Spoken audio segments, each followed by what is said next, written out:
ಹೂಗಳಂದರೆ ಯಾರಿಗೆ ಇಷ್ಟ ಇರಲ್ಲ ಹೇಳಿ. ಎಲ್ಲ ಥರದ ಹೂಗಳು ಗಿಡಗಳನ್ನ ಒಟ್ಟಿಗೆ ನೋಡೋದೇ ಒಂದು ಸ್ವರ್ಗ. ಆ ಸ್ವರ್ಗ ನೋಡೋಕ್ಕೆ ಅಂತ ಹೇಳಿ ನಾನು ನನ್ನ ಮಗಳು ಹೊರಟ್ವಿ ಕಬ್ಬನ್ ಪಾರ್ಕ್ಗೆ. Welcome to my mini vlog 1. Metro ಮೂಲಕ ನಾವು ಕಬ್ಬನ್ ಪಾರ್ಕ್ಗೆ ಬಂದ್ವಿ, ಯಾಕಂದರೆ ಡೈರೆಕ್ಟ್ ಇತ್ತು ಅಂತ ಹೇಳಿ. ನಾನಿಬ್ಬರು ಫ್ರೆಂಡ್ಸ್ ಕೂಡ ಜಾಯ್ನ್ ಆಗ್ತೀನಿ ಅಂತ ಹೇಳಿದ್ದಾರೆ. ಹಾಗಾಗಿ ನಾನು ಗುಬ್ಬಿ ಇಬ್ಬರು ಮೆಟ್ರೋ ಸ್ಟೇಷನ್ ಹೊರಗಡೆ ವೆಯ್ಟ್ ಮಾಡ್ತಾ ಇದ್ವಿ. ಪಾಪ ಅವರೆಲ್ಲೋ ಬೇರೆ ಕಡೆ ಪಾರ್ಕ್ ಮಾಡಿದ್ವಿ, ನಾನು ಇಲ್ಲೆಲ್ಲೋ ನಿಂತ್ಕೊಂಡು ವೆಯ್ಟ್ ಮಾಡ್ತಾ ಇದ್ದೆ. ಸೊ ಹಾಗಾಗಿ ನಾವು ಮೀಟ್ ಮಾಡೋ ಅಷ್ಟರಲ್ಲಿ almost half an hour to 45 minutes time ಆಗೋಗ್ಬಿಟ್ಟಿತ್ತು. ಅದಾದಮೇಲೆ ಅವರು ಕೂಡ ಸಿಕ್ಕಿದ್ರು ಆ್ಯಂಡ್ ಸಿಕ್ಕಾಬಟ್ಟೆ ಜನ ಇದ್ದರು. ಯಾಕೆ ಅಂತಂದರೆ ನಾವು ಹೋಗಿದ್ದು ವೀಕೆಂಡಲ್ಲಿ, ಹಾಗೆ ಫ್ಲವರ್ ಶೋಗೆ ಲಾಸ್ಟ್ ಡೇ ಕೂಡ ಇತ್ತು. ಎಂಟ್ರಿ ಫೀಸು ಒಬ್ಬರಿಗೆ 30 ರೂಪೀಸ್ ಇತ್ತು. ಸೊ ನಾವು 3 ಜನ ಇದ್ವಿ ಅಲ್ವಾ, ಟಿಕೆಟ್ ತೊಗೊಂಡು ಒಳಗಡೆ ಎಂಟರ್ ಆಗ್ತಿದ್ದಂಗೆ ಕೆಲವೊಂದಷ್ಟು ಪ್ಲ್ಯಾಂಟ್ಸ್ಗಳನ್ನ ಕೂಡ ನೋಡಿದ್ವಿ. ಹಾಗೆ ಇಲ್ಲಿ ಫಿಶ್ ಟ್ಯಾಂಕ್, ಫಿಶಸ್ ಎಲ್ಲ ಕೂಡ ಇತ್ತು. ಎಷ್ಟು ಚೆನ್ನಾಗಿದೆ ಅಲ್ವಾ ಫಿಶ್ಶು.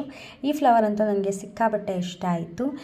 ತುಂಬ ಫ್ಲವರ್ಸ್ಗಳಿದ್ವು, ಆದರೆ ನಾವು ತುಂಬ ಜಾಸ್ತಿ ಸುತ್ತಾಡೋದಕ್ಕೆ ಆಗಲಿಲ್ಲ. ಮೇನ್ ಏನು ಫ್ಲವರ್ ಶೋ ಇತ್ತು ಅಲ್ಲಿಗೆ ನಾವು ಎಂಟರೇ ಆಗಲಿಲ್ಲ, ಯಾಕಂದರೆ ಇಲ್ಲಿಂದ ಹೋಗೋ ಅಷ್ಟರಲ್ಲೇ ಸಿಕ್ಕಾಬಟ್ಟೆ ರಶ್ ಇದ್ದಿದ್ದರಿಂದ ಒಳ್ಳೆ ಜಾತ್ರೆ ಥರ ಫೀಲ್ ಆಗ್ತಿತ್ತು ನನಗಂತೂ. ಆ್ಯಂಡ್ ಗುಬ್ಬಿನ ಕರ್ಕೊಂಡು ಹೋಗಿರೋದ್ರಿಂದ ತುಂಬ ತಳ್ಳಾಡ್ತಾ ಇದ್ರು ಅಂತ ಅನ್ನಿಸ್ತು ನನಗೆ. ಹಾಗಾಗಿ ನಾವೇನು ಮಾಡಿದ್ವಿ, ಬರೀ ಎಂಟ್ರೆನ್ಸಲ್ಲಿ ಮಾತ್ರ ನೋಡಿಕೊಂಡು, ಅಲ್ಲಿ ಫಿಶ್ ಅಕ್ವೇರಿಯಂ ಕೂಡ ಇದೆ, ಅಲ್ಲಿಗೆ ಹೋಗೋಣ ಅಂತ ಹೋದ್ವಿ.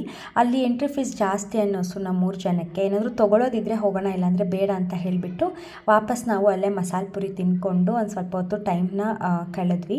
ಹಾಗೆ ಇಲ್ಲಿ ನೋಡ್ಬೋದು ಗುಬ್ಬಿಗೆ ಒಂದು ಸ್ವಲ್ಪ ಫೋಟೋಸ್ ತೆಗೆಯೋಣ ಅಂತ ಹೇಳಿ ಫ್ಲವರ್ಸ್ಗಳ ಮಧ್ಯದಲ್ಲಿ ಕೂರಿಸಿದ್ದೆ. ಇಲ್ಲಿ ಸೇವಂತಿಗೆ ಗಿಡಗಳೆಲ್ಲನೂ ಹಾಕಿದ್ರು ಕಲರಲ್ಲಿ, ಒಟ್ಟಿಗೆ ನೋಡೋದಕ್ಕಂತೂ ತುಂಬ ಚೆನ್ನಾಗಿ ಅನ್ನಿಸ್ತಾ ಇತ್ತು.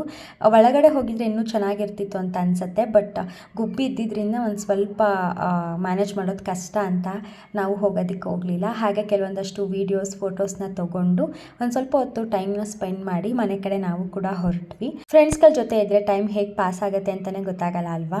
ಮಾತುಕತೆ, ಹರಟೆ, ತಮಾಷೆ, ಗಾಸಿಪ್ಸ್ ಇದ್ರ ಮಧ್ಯೆ ಟೈಮ್ ಹೋಗೇ ಬಿಡುತ್ತೆ ಅಂತ ಹೇಳ್ತಾ ಈ ವಿಡಿಯೋನ ಮುಗಿಸ್ತೀನಿ. ಇದೇ ಥರ ವಿಡಿಯೋಗೋಸ್ಕರ ನನ್ನ ಚಾನಲ್ನ ಸಬ್ಸ್ಕ್ರೈಬ್ ಮಾಡ್ಕೊಳ್ಳಿ.